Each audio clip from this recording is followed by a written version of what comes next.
Всем привет! Ну вот, наконец-то и я открою грильный сезон в этом году. А то у нас все дожди. Съездил я в магазин и прикупил немного мяса для гриля. В данном случае это колбаски мергес, баранина с говядиной, пикантные. Для начала я их немного, минуты две, поготовлю под паром, чтобы они у меня схватились, чтобы во время гриля они просто у меня не лопались. Так, купил я прекрасную говядину, свинина и берега. Ну, это такой мини-томагавк. Но я взял только один стейк на пробу. Я его раньше как такового не ел, потому что, как вы видите, посмотрите, какое количество жира. То есть для гриля это будет очень хорошо. Взял я баранину. Это передняя лопатка. Как вы видите, она уже нарезанная. Ну, я ее разморожу и замариную. Так, что я тут взял? Это говяжий язык. Ну, чтобы волосы зализывать. Ну, конечно, шучу. Зализывать уже давно нечего. Язык это просто для других целей. Ну и взял стейк тибон. Был в Ангиботе, то есть недорого, поэтому я прикупил. Ну что, осталось только замариновать и в путь. Ну, конечно, помимо этого я еще возьму пару вещей. Вы увидите все в процессе.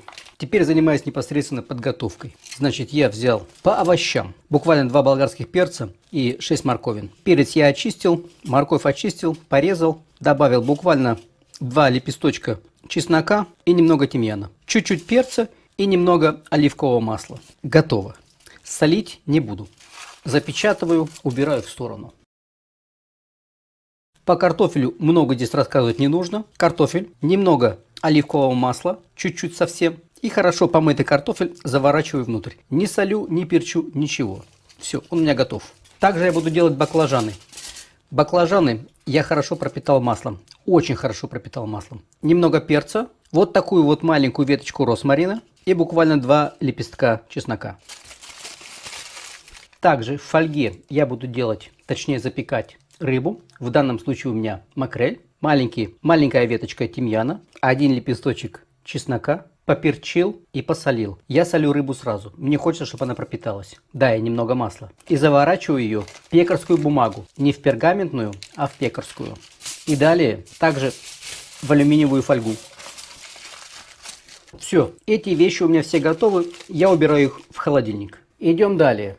Я очень люблю грилить крылышки. Почему именно крылышки? Во-первых, при гриле жир крылышек поддерживает постоянно огонь. Для огня жир это пища. Крылышки я предварительно осмолил и 2 раза промыл. Далее, здесь каждый решает для себя сам, как он маринует. Я вам показываю так, как делаю я. Немного итальянской приправы, соль. Какое-то мясо я солю сразу, какое-то мясо я солю непосредственно перед грилем. Крылья просаливаю сразу. В этом мерном стакане у меня молотый чеснок с растительным маслом и 1 чили. Так просто проще работать. Лук, немного росмарина, просто у меня его валом.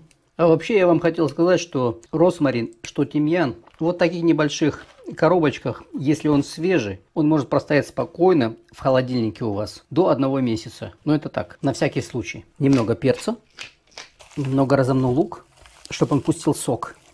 И тщательно перемешаю.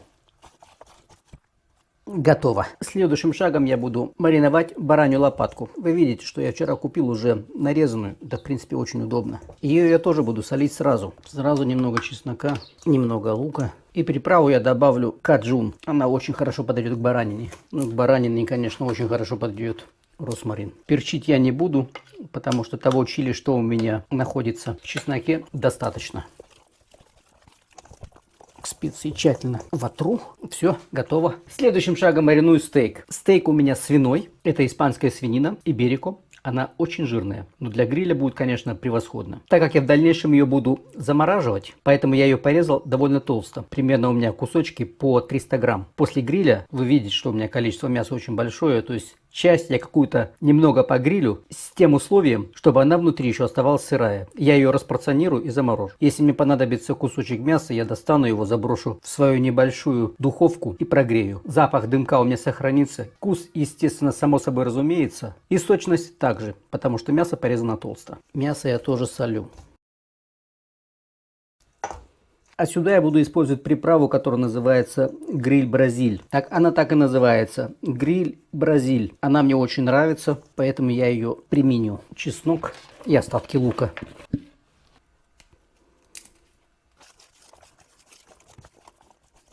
Готово. Так, ну осталась говядина. Стейк T-bone. Здесь я придумывать ничего особо не буду. Немного масла. Оно хоть мясо и сочное, и жирное, но немного масла ему не повредит.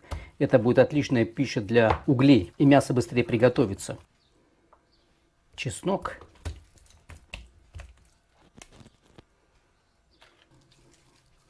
И здесь я только мясо поперчу. И все. Буквально чуть-чуть с одной стороны. Солить я его буду непосредственно перед тем, как я его отправлю на гриль. Да, все это мясо очень дорогое, но я его взял с 50% скидкой, только поэтому я его купил. Готово. И вот у меня еще немного говядины, которая на гриле готовится тоже очень быстро. Это мясо короткой обжарки, ему долго не нужно. Раз-два и готово. Поэтому его солить тоже не будем. Только немного перца. Готово.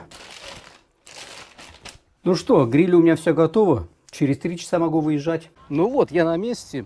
Все уже застелил, разложил, раскидал. Ну, теперь осталось сделать угли. Значит, я использую вот такую горящую пасту. Она очень удобная. Разбрасываю ее по уголькам. Полдозы будет достаточно. Поджигаю и жду, когда приготовятся угли. В принципе, ничего сложного. Да, еще хочу вам подарить лайфхак от меня. Если угли плохо разгораются, вот такая вещь, вообще красота. Я ее использую, если я где-то на вызове, точнее на выезде. Если у кого-то свадьба большая или еще что-то такое, то вот этот прибор мне очень хорошо помогает. Потому что я в таких случаях грилю. Но самый мой рекорд был 100 человек свадьба, и я грилил один. Ну, конечно, гриль у меня был не такой смешной, а 2 здоровых, куда по 4 мешка в каждый свободно влезает. То есть 12 килограмм углей на один. И я не использую древесный уголь, я использую уголь в брикетах. У него более регулируемая температура, и он дольше дает жар. Ну, это так, на всякий случай. Ну вот, друзья, гриль у меня уже пошел. Вентилятор мне сегодня не понадобился, так как погода ветреная. Видите, я специально поставил гриль так, чтобы ветер сдувал весь дым.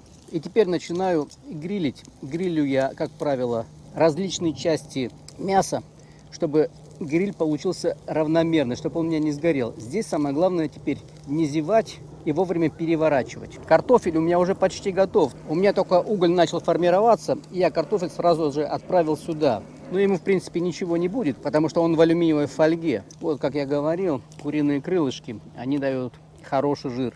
Они постоянно поддерживают, подпитывают угли. Колбаски мергес, эти испанские, которые сделаны из говядины и баранины, они пикантные. Я их обварил. Я хотел сначала их сделать под паром, но так как я варил язык, у меня остался бульон от языка. Вот в нем я буквально 3 минутки колбаски поварил. И теперь они у меня при гриле не лопаются. Возьмите себе это на заметку. Так, гриль я пока сниму, потому что мне нужно убрать оставшийся картофель. Я уже его проверил, он уже готов. То есть ему оставалось совсем немного. Все, картофель готов. Там, где начинает образовываться пламя, вот уже начинает, поэтому я сниму. Пламени быть не должно, иначе у нас получатся угольки сырого вида. Так, ну все, колбаски готовы. Стало немного горячо работать, и я сделаю следующее. Вот такие перчатки для официантов очень хорошо защищают руки от жары. И не только это. Если у вас в таких перчатках рука будет постоянно потеть, то, одев ее на эту текстильную конструкцию, вот так, весь ваш пот, он не будет капать в мясо. Весь пот останется в них. Ну и теперь вы можете хватать руками горячие части, не боясь при этом обжечься. Ну и теперь сейчас у меня жар хороший, потихонечку могу выкладывать уже продукты, которые у меня в фольге. Так как с них жир капать не будет, а пламя нам нужно, поэтому готовим их по очередности, точнее чередуя с крылышками, которые нам этот жар будут обеспечивать. Вот я вам хочу просто показать, насколько мягкая эта испанская свинина. Посмотрите. Я ее готовить полностью не буду. Сейчас немного припущу с дымком, и все, она у меня готова. Потому что сегодня я ее есть не собираюсь. Ну вот, друзья, смотрите, баклажаны. У меня уже один пакетик готов. Я вытащил их из фольги, и теперь я им придаю немного дымка, чтобы они у меня приобрели прекрасный золотистый цвет. Также я поступлю сейчас и с рыбой. Да, баклажан я после того, как распаковал, я его посолил. Ну вот та рыба, которую мы запекли